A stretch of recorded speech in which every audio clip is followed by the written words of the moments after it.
आप सभी मेरे ऑनलाइन बहन भाइयों को एक बार फिर से जय मसीह की। जितने मसीह बहन भाई हैं उन सबको प्रभु अपनी पवित्र आत्मा से ढक दे, ताकि आज का वचन आज के इस पावन दिन को, जो पूर्वधान कहलाता है, ईस्टर भी कहलाता है, परमेश्वर के जी उठने का दिन है, मैं विश्वास करता हूँ कि आज का दिन हमारे हृदयों और मनों में पवित्र आत्मा से भर दे, ताकि हम परमेश्वर के प्रेम को जान और समझ सकें अपने जीवन में। हम पापी ही थे, तभी उसने हमारे लिए लहू बहाया, मारा गया, गाड़ा गया और आज तीसरे दिन जी उठा।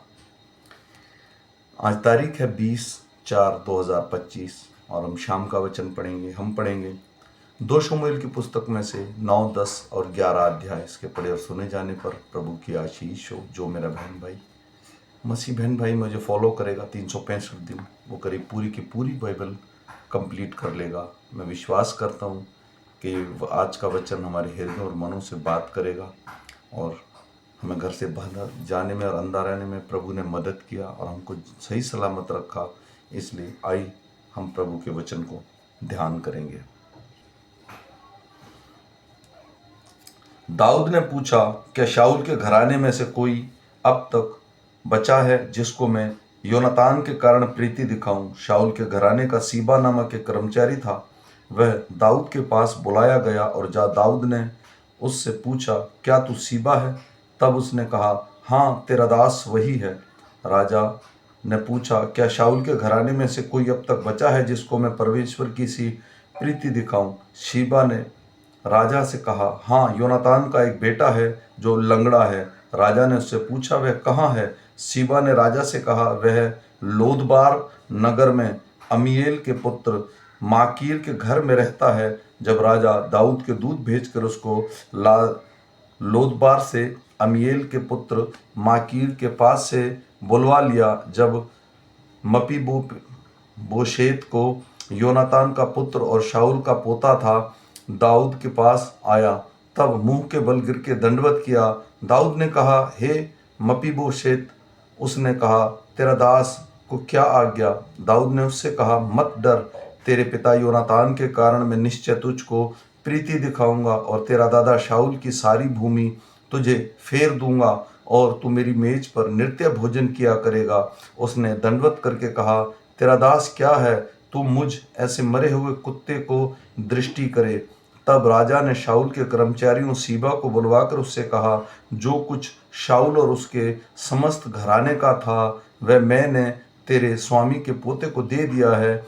अब से तू अपने बेटों और सेवकों समेत उसकी भूमि खेती करके उपज ले आया करना, कि तेरा स्वामी के पोते को भोजन मिला करे। परंतु तेरा स्वामी का पोता मपीबोशेत मेरी मेज पर नित्य भोजन किया करेगा। सीबा के तो 15 पुत्र और 20 सेवक थे। सीबा ने राजा से कहा, मेरा प्रभु राजा अपने दास को जो जो आज्ञा दे वह सभी के अनुसार तेरा दास करेगा। दाऊद ने कहा, मपीबोशेत राजकुमारों के समान मेरी मेज पर भोजन किया करे। मपीबोशेत के भी मीका नामक एक छोटा बेटा था और सीबा के घर में जितने रहते थे सब मपीबोशेत की सेवा करते थे। मपीबोशेत यरूशलेम में रहता था, क्योंकि वह राजा की मेज पर नित्य भोजन किया करता था। वह दोनों पांवों का पुंगला था। इसके बाद अम्मोनियों का राजा मर गया और उसका हानून नामक पुत्र उसके स्थान पर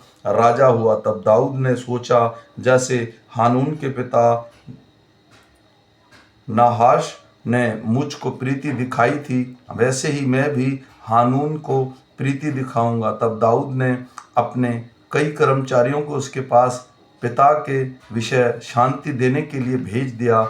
दाऊद के कर्मचारी अम्मोनियों के देश में आए, परंतु अम्मोनियों के हाकिम अपने स्वामी हानून से कहने लगे, दाऊद ने जो तेरे पास शांति देने वाले भेजे हैं, वह क्या तेरी समझ में तेरे पिता का आदर करने के विचार से भेजे हैं? क्या दाऊद ने अपने कर्मचारियों को तेरे पास इसी विचार से नहीं भेजा कि इस नगर में ढूंढ ढांड करके और इसका भेद लेकर उसको उलट दे? इसलिए हानून ने दाऊद के कर्मचारियों को पकड़ा और उसकी आधी आधी दाढ़ी मुंडवाकर और आधे वस्त्र, आधे निस्तंभ और कटवाकर उसको जाने दिया। इसका समाचार पाकर दाऊद ने लोगों को उससे मिलने के लिए भेजा, क्योंकि वे बहुत लज्जित थे। और राजा ने कहा, जब तक तुम्हारी दाढ़ियां बढ़ न जाए तब तक यहारों में ठहरे रहो, तब लौट आना। जब अमीनियों ने देखा कि हमसे दाऊद अप्रसन्न है, तब अम्मोनियों ने बेत्र होब और सोबा के 20,000 अरामी प्यादों को और 1,000 पुरुषों समेत मीका के राजा को और वह 12,000 तोबी पुरुषों को वेतन पर बुलाया। यह सुनकर दाऊद ने योआब और शूरवीरों की समस्त सेना को भेजा।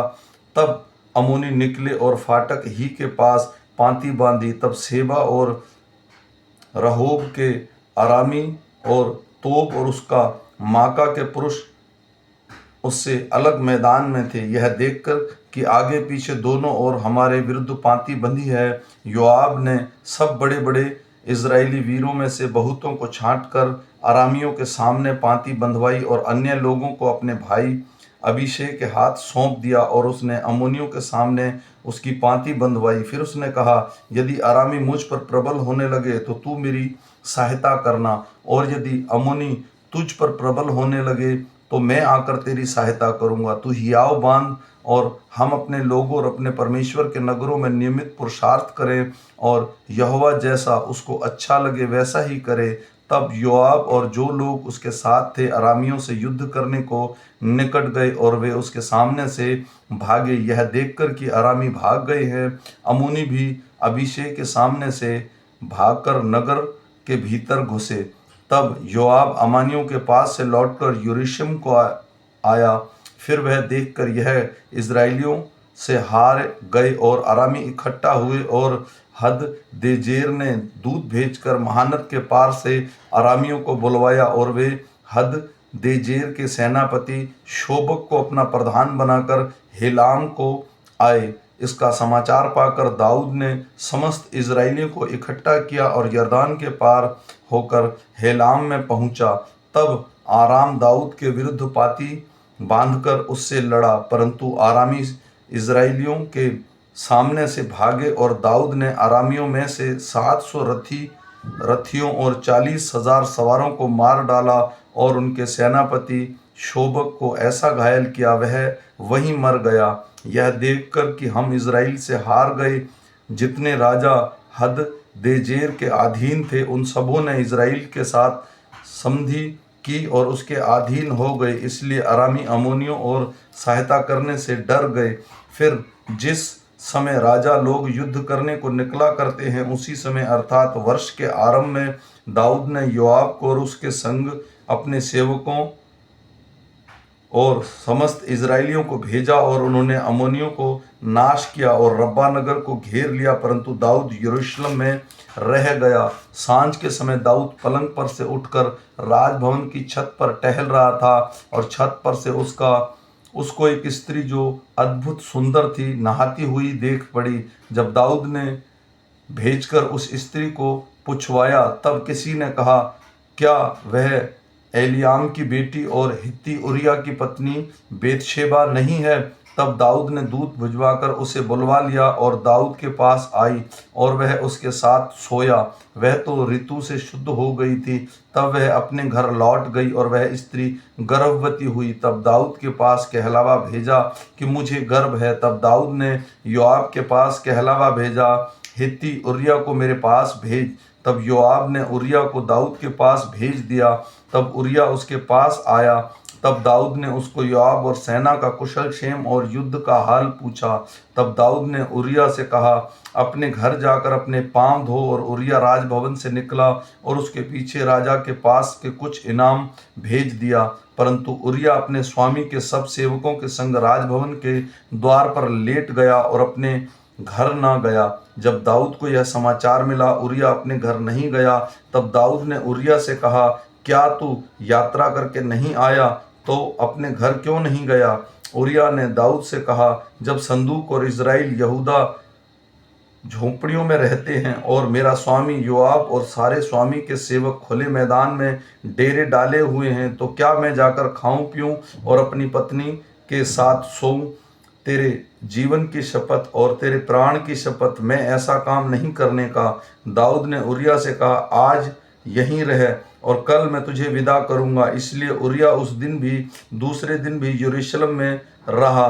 तब दाऊद ने उसे न्योता दिया और उसके सामने खाया पिया और उसने उसे मतवाला किया, और सांझ को वह अपने स्वामी के सेवकों के संग चारपाई पर सोने को निकला, परंतु अपने घर न गया। सवेरे दाऊद ने योआब के नाम पर एक चिट्ठी डालकर उरिया के हाथ से भेज दी। उस चिट्ठी में यह लिखा था, सब से घोर युद्ध के सामने उरिया को रखना, तब उसे छोड़कर लौट आओ कि वह घायल होकर मर जाए। अंत योआब ने नगर की अच्छी रीति से देखभाल कर जिस स्थान में वह जानता भी ना था कि वीर हैं, उसी में हुरिया को ठहरा दिया। तब नगर के पुरुषों ने निकलकर योआब से युद्ध किया, और लोगों में से अर्थात दाऊद के सेवकों में से कितने खेते आए, और उसमें से हित्ती उरिया भी मर गया। तब योआब ने दाऊद को युद्ध का पूरा हाल बताया और दूत को आज्ञा दी, जब तू युद्ध का पूरा हाल राजा को बता चुके, तब यदि राजा जलकर कहने लगे, तुम लोग लड़ने को नगर में से ऐसे निकट क्यों गए? क्या तुम नहीं जानते थे कि शहरपनाह पर से तीर छोड़ेंगे? यरूशेबेत के पुत्र अबीमेलेक को किसने मार डाला?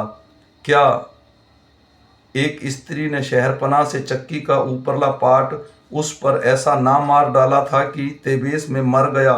फिर तुम शहरपनाह के पास ऐसे निकट क्यों गए? तो तू यूं कहना, तेरा दास उरिया हित्ती भी मर गया। तब दूत चल दिया और जाकर दाऊद से योआब की सब बातों का वर्णन किया। दूत ने दाऊद से कहा, वे लोग हम पर प्रबल होकर मैदान में हमारे पास निकल आए, फिर हमने उन्हें फाटक तक खदेड़ा। तब धुरंधरियों ने शहरपनाह पर से तेरे जनों पर तीर छोड़े, और राजा के कितने जन मर गए, और तेरा दास उरिया हित्ती भी मर गया। दाऊद ने दूत से कहा, योआब से यूं कहना, इस बात के कारण उदास ना हो, क्योंकि तलवार जैसे उसको वैसे ही उसको भी नष्ट करती है। तू नगर के विरुद्ध अधिक दृढ़ता से लड़कर उसे उलट दे, और तू उसे हियाव बंधा। जब उरिया की स्त्री ने सुना कि मेरा पति मर गया, वह अपने पति के लिए रोने पीटने लगी, और जब उसने विलाप के दिन बीत गए, तब दाऊद ने उसे बुलवाकर अपने घर में रख लिया, और उसकी पत्नी हो गई, और उसके पुत्र उत्पन्न हुआ। परंतु उस काम से जो दाऊद ने किया था, यहोवा क्रोधित हुआ। आमीन। मेरे भाई और बहनों, ये शाम का वचन है, और हम फिर मिलेंगे सुबह के वचन के साथ। तब तक परमेश्वर अपना अनुग्रह, अपनी दया और अपनी कृपा हम पर, हमारे परिवार पर सदा बनाए रखे। मैं आशा करता हूँ जब तक परमेश्वर का पवित्र आत्मा हमें संभाले रहे, हमारे घरों में उन्नति करे, हमें बीमारियों से छुटकारा दे, और हम सबको एक बार फिर से मिलने का मौका दे। सबको जय मसीह की।